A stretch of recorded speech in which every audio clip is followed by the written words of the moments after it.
secourir, il peut vous sauver. Mon frère, nous devons faire attention. Jésus n'est pas un roue de secours. Yes. Alléluia. Amen. Qu'on se souvienne de lui lorsqu'il y a des problèmes. Alléluia. Amen. La plupart des gens qui viennent à l'église aujourd'hui ne viennent pas parce qu'ils aiment Jésus. Yes. Ils ne viennent pas parce qu'ils veulent vraiment louer Dieu. Ils viennent parce qu'ils ont attendu que si tu arrives là, Dieu va te guérir. Choque-nous. Dieu va te Yes. sauver. Mais une fois que c'est fait, au revoir à l'église. Mais la Bible nous dit que toutes ces choses vont périr et qu'il y a une seule chose qui va rester éternelle. Alléluia. Voilà Amen. pourquoi Jésus nous dit, même dans le livre, un jour, un homme a dit à Jésus, laisse-moi d'abord aller enterrer mon père. Dans le livre de Matthieu, chapitre 8, verset 21 et 22, Jésus lui dit, suis-moi. Laisse les morts enterrer leurs morts. Est-ce que Jésus est méchant? Non. Pourquoi il les appelle les morts? Lorsque tu n'as pas Jésus dans ta vie, tu es mort. Yes. Les gens peuvent te voir belle, beau, bien habillé. Tu roules dans les grosses voitures.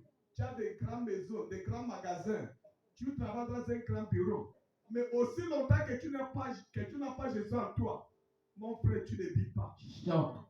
Et je vais te choquer ce matin. Lorsque quelqu'un est mort spirituellement, mais physiquement il vit, c'est très dangereux. Il vaut mieux que la personne meure physiquement pour que les gens sachent qu'il est mort. On va lui pleurer, on l'enterre. Que de vivre pour être un revenant. Tu vis mais tu ne vis pas. Tu deviens le proie du monde. Lorsqu'on veut te manger, les sorciers veulent te manger. Ils te mangent sans demander à qui que ça soit. Est-ce qu'on peut lui manger? Hey. Parce que quoi, tu n'as pas un berger. Tu n'as pas quelqu'un qui te soutient spirituellement. Yes. C'est comme un mouton qui quitte ici au 18 pour aller à Elsassin. Tout seul. Est-ce que vous pensez qu'il va arriver? Non. Il ne va pas arriver. Les Maliens vont lui choper à la route. Alléluia. Mais lorsque ce mouton marche, on voit son berger derrière lui. Tu as peur de son berger. Parce que tu sais que si tu touches à ce mouton, son propriétaire va réagir. Est-ce que je parle à une personne? Yes, Daddy. Yes. Il dit de chercher Dieu pour vivre.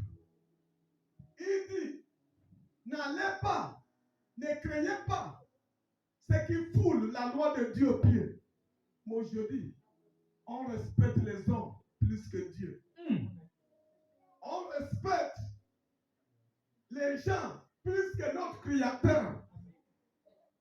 Lorsqu'on arrive à l'église, on dit que tout le monde se met debout, personne ne se met debout. Ce n'est pas ton problème. Vérité. Mais lorsqu'on attend qu'il y ait Oligui qui arrive My God.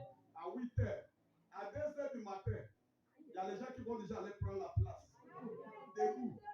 Yes. Yes.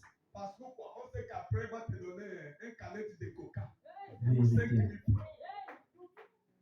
Et Choc. lorsqu'on vient à l'église, on arrive fatigué. C'est comme si Jésus-Christ est notre gars. Alléluia. Amen. Nous devons faire attention. Tout ça là, c'est parce qu'il n'y a pas l'amour pour Dieu. On ne sert pas Dieu aujourd'hui parce qu'on aime Dieu. On sert Dieu parce qu'on veut gagner quelque chose en retour. Vérité. On ne cherche plus Dieu comme les gens lui ont cherché à l'époque, comme Pierre, Jean et Paul, qui ont sacrifié leur vie pour Jésus, pour dire, là que tu vas mourir, nous aussi on va mourir avec toi. Aujourd'hui, une petite chose, tu abandonnes l'assemblée de Dieu. Hey. Tu dis, tu vas aller prier à la maison. Dieu est partout. Oui, Dieu est partout. Mais il y a toujours un endroit que Dieu a fait pour se rassembler. Peu importe ce que tu fais. Il dit de ne pas déserter l'assemblée des saints. De ne pas abandonner. Tu peux être évêque, pasteur, évangéliste. prophète, évêque, pasteur, les trois titres à la fois.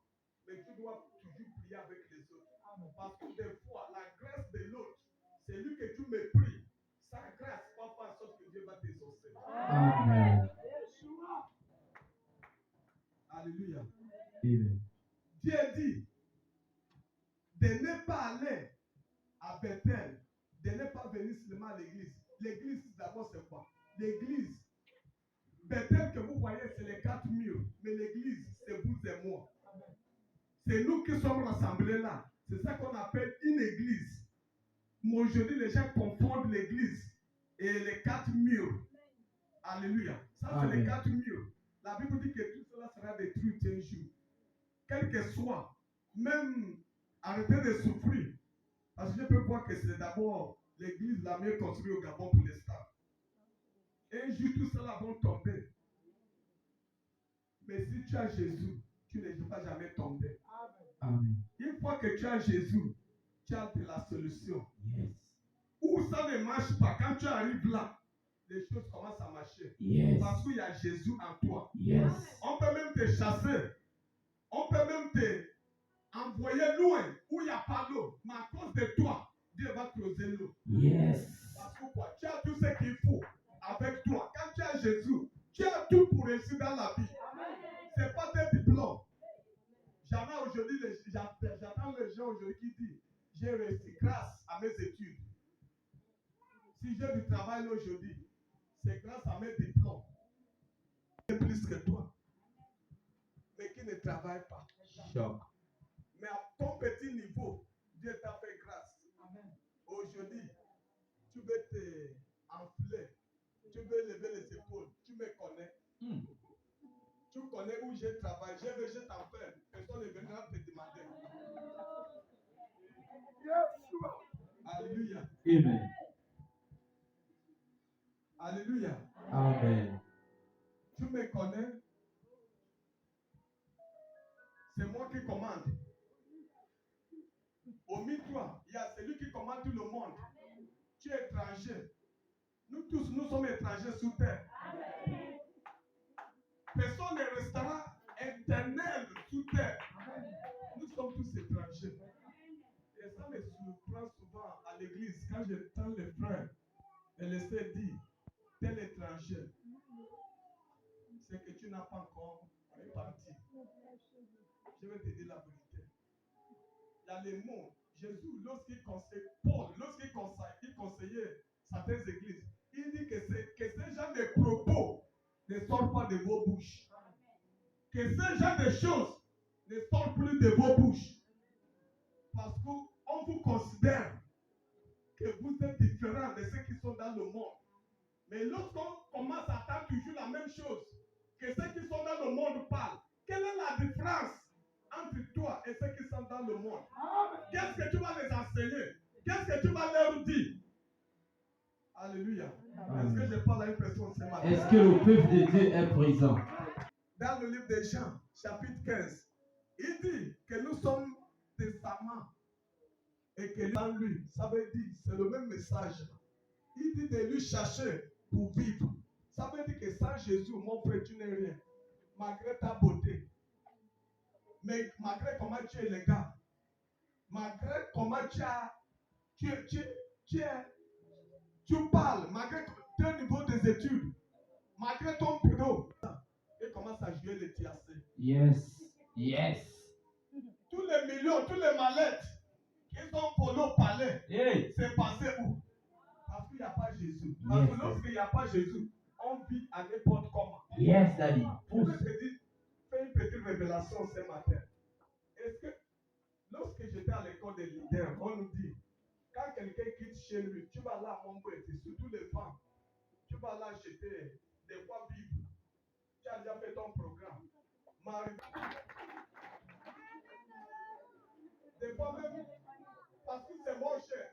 Il y a même ce qu'on achète même parce que c'est moins cher, après on ne va plus porter ça.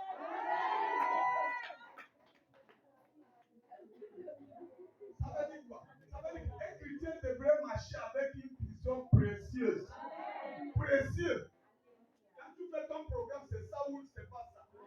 Les autres choses ne te regardent plus. Parce que